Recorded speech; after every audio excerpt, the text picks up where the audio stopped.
तो आज हम पढ़ने जा रहे हैं कोऑर्डिनेट ज्योमेट्री। कोऑर्डिनेट ज्योमेट्री जो हम पढ़ाएंगे पूरा कंप्लीट पढ़ाएंगे। जो एसएससी हो, रेलवे हो, बैंक हो, सीजीएल हो, सीएचएसएल हो, कोई भी का कंपटीशन हो, चाहे कोई भी प्रतियोगिता का एग्जाम हो, सभी में क्वेश्चन पूछा जाता है। तो चलते हैं कोऑर्डिनेट ज्योमेट्री पढ़ते हैं। सबसे पहले कोऑर्डिनेट ज्योमेट्री पढ़ने से पहले कुछ बेसिक बातें हम जान लेते हैं। जब तक बेसिक थोड़ा सा जानकारी ना हो तब तक कोऑर्डिनेट ज्योमेट्री बनाने में हमें प्रॉब्लम होता है। अगर ये थोड़ा सा बेसिक जाने तो हमें बनाने में आसान पड़ता है सवालों को। तो देखते हैं, सबसे पहले जो फिगर होता है वहां पर वह y प्लस होता है, और यहाँ पर जो बिंदु होता है ना बाबू, ये मूल बिंदु से कहते हैं। ये मूल बिंदु कहो चाहे मूल निर्देशांक कहो। कोई पूछे कि मूल निर्देशांक कितना से शुरू होता है, तो 0 से 0 होता है मूल निर्देशांक। ये भी पूछते हैं कि मूल बिंदु कितना से होता है, तो 0 से 0 मूल बिंदु होता है और 0 से 0 मूल निर्देशांक भी होता है। आप जो पढ़ते हैं यहाँ से बाबू जो होता है, इधर जो ये रेखा जाती है ये x होता है और इधर प्लस में होता है, और इधर जो होता है x जो होता है माइनस में होता है, यानी कि इसे ऋणात्मक कहते हैं और इसे धनात्मक कहते हैं। जो ऊपर तरफ जो लाइन जा रहा है उसे y प्लस कहते हैं, यह पॉजिटिव में जाता है, और नीचे जो होता है y माइनस में होता है। अब बात करते हैं, यहाँ से लेते हैं 1 2 3 4 5 है, सारा जितना ऊपर जाएगा सब पॉजिटिव में जाएगा, और ये सब जितना जाएगा x तरफ जो होता है वो प्लस में जाएगा, और नीचे जितना है उसको माइनस में जाएगा, और इधर भी जाएगा तो माइनस तरफ जाएगा। अब क्वेश्चन यहाँ पे ये तो हो गया बेसिक जानकारी। और थोड़ा सा इसमें पूछता है कि प्लस से प्लस किस क्वाड्रेंट में आता है, यानी कि प्लस प्लस किस चतुर्थांश में आता है, तो प्लस से प्लस फर्स्ट चतुर्थांश में आता है। और ये होता है कि सेकंड चतुर्थांश होता है, माइनस से प्लस जो होता है वो सेकंड चतुर्थांश में आता है। जो थर्ड चतुर्थांश जो है माइनस से माइनस में आता है, और फोर्थ चतुर्थांश होता है प्लस से माइनस। मेरा कहने का मतलब ये है, आपसे क्वेश्चन दे दे एग्जाम में, एग्जाम्पल के तौर पर यहाँ से हम देखते हैं। आप क्वेश्चन पूछ देंगे कि 2 से 3 ये किस चतुर्थांश में है, 2 से 3 पूछेगा डायरेक्ट कि 2 से 3 किस चतुर्थांश में है, तो आप बोलिएगा इधर भी प्लस है, इधर भी प्लस, प्लस से प्लस यानी कि फर्स्ट चतुर्थांश है मेरा, फर्स्ट चतुर्थांश में। आपसे क्वेश्चन ये पूछ देगा कि 2 से -3 ये किस चतुर्थांश में है, यानी कि ये जो हो गया मेरा फोर्थ चतुर्थांश में हो जाएगा, क्योंकि प्लस से माइनस, प्लस यहाँ पर माइनस है।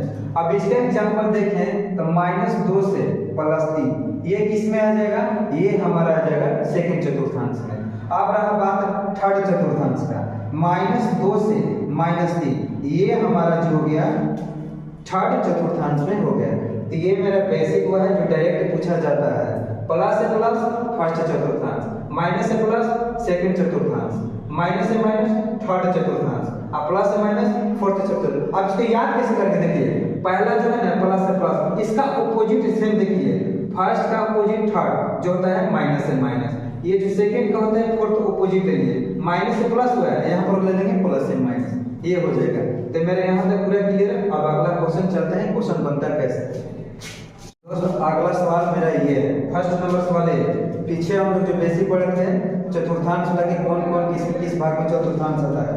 आपसे ये पूछा है कि निम्नलिखित में से कौन मूल निर्देशांक है। तो हम बताए थे बाबू यहाँ पर डायग्राम पे, ये जो होता है मेरा बिंदु होता है, इसी को कहते हैं मूल बिंदु कहते हैं या मूल निर्देशांक कहते हैं। ये जो होता है हमारा 0 से 0 होता है। तो क्वेश्चन यही पूछा कि निम्नलिखित में से कौन मूल निर्देशांक है। तो मूल निर्देशांक क्या होता है, मूल बिंदु चाहे मूल निर्देशांक 0 से 0 होता है। ये मेरा आंसर सी हो जाएगा, 0 से 0। स्टॉप। हम लोग पढ़े थे कि मूल निर्देशांक। आपसे क्वेश्चन देखिए, 2 नंबर क्वेश्चन बताने से पहले हम कुछ बता देते हैं।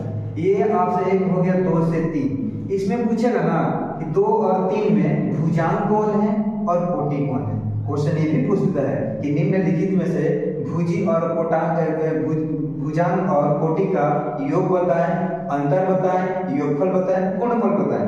तो 2 डिजिट दिया, इसमें कह रहे हैं कि भुजांक कितना है और कोटि कितना है। तो जो फर्स्ट में होता है ना बाबू, इसी को हम कहते हैं भुजांक, और जो सेकंड वाला है इसी को कहते हैं हम कोटि।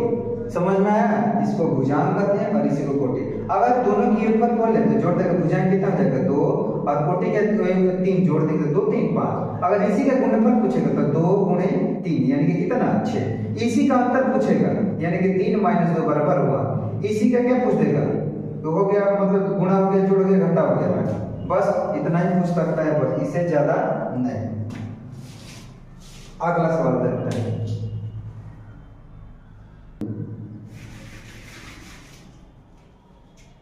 अब आप देखते हैं 2 नंबर क्वेश्चन पूछा है कि निर्देशांक a 2 से 3 का भुजांक क्या है। यहाँ पर पूछा है कि a 2 से 3 का भुजांक क्या है। हम पहले पिछले बार बताते हैं कि जो फर्स्ट होता है इसी को क्या कहते हैं, भुजांक। तो हमारा आंसर हो जाएगा 2। 3 नंबर सवाल आंसर पूछेगा। अगर यहाँ पर कोटि पूछता तो आंसर हो जाता 3। अब यहाँ पर दिया है 3 नंबर कि निर्देशांक a 5 से 6 की कोटि क्या है। तो आपसे कोटि पूछ रहा है तो फर्स्ट वाला जो भुजांक होता है तो कोटि कितना हो जाएगा, हमारा कोटि हो जाएगा 6। आपसे 4th नंबर में क्वेश्चन पूछ देगा। 4th नंबर में क्वेश्चन पूछेगा 4 नंबर कि बिंदु P 7 से -3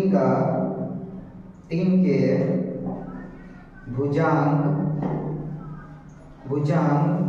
और कोटि में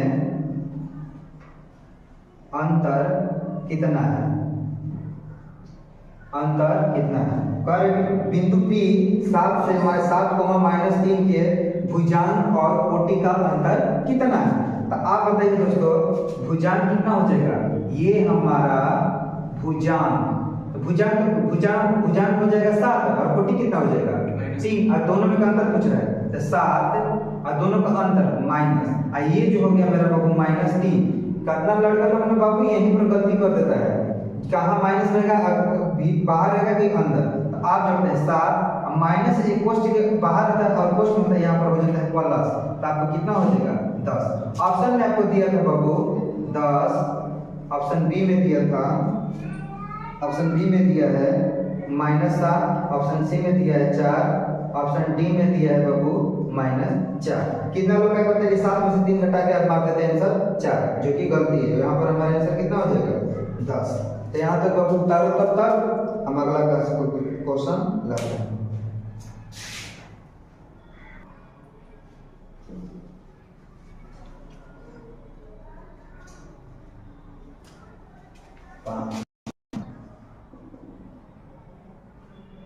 लिखो बेटा 5 नंबर बाबू क्वेश्चन बिंदु 5 नंबर बिंदु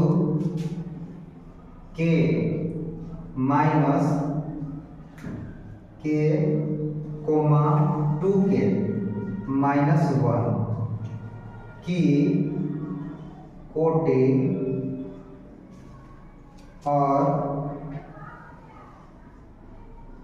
भुजांक है तो के का मान बताएं। तो के बराबर 8। आप बताइए बाबू बिंदु दिया है के और 2 के माइनस की कोटि और भुजांक। तो कोटि हमारा हो जाएगा के और हमारा भुजांक हो जाएगा कितना 2k - 1। 2k - 1 हमारा बाबू हो जाएगा क्वेश्चन। अब यहाँ पर बात करते हैं बाबू कि हमारा k बराबर 2k - 1 हो जाएगा। k बराबर हमारा हो जाएगा बाबू 2k - 1। तो k 10 का 10 रखिए, यहाँ पर जो है +2 है तो यहाँ पर -2k और बराबर कितना हो जाएगा -1। k में से 2k में से 1 के घटा दीजिए -k बराबर हो जाएगा -1। यहाँ से कट जाएगा तो हमारा k बराबर कितना हो जाएगा 1 आंसर। आपको ऑप्शन में दे देते हैं। ऑप्शन में दिया था, आपको ऑप्शन में दिया था 5 नंबर कितना है बाबू 5 नंबर। यहाँ पर 0 दिया था, बी में दिया था बाबू -1, सी में दिया था 1 और डी में दिया था हमारा 0 से 5। हमारा आंसर कितना था सी। तो हमारा हो जाएगा सी आंसर। एक और लास्ट क्वेश्चन बताते हैं बाबू 6 नंबर। 6 नंबर में आपको क्वेश्चन पूछा है कि बिंदु पूछा है -2 से 4 किस चतुर्थांश में स्थित है, किस चतुर्थांश में स्थित है। तो आपसे ऑप्शन में दिया है बाबू, ऑप्शन में दिया है फर्स्ट, ऑप्शन बी में दिया है सेकेंड, ऑप्शन सी में दिया है बाबू थर्ड, ऑप्शन डी में दिया है बाबू फोर्थ।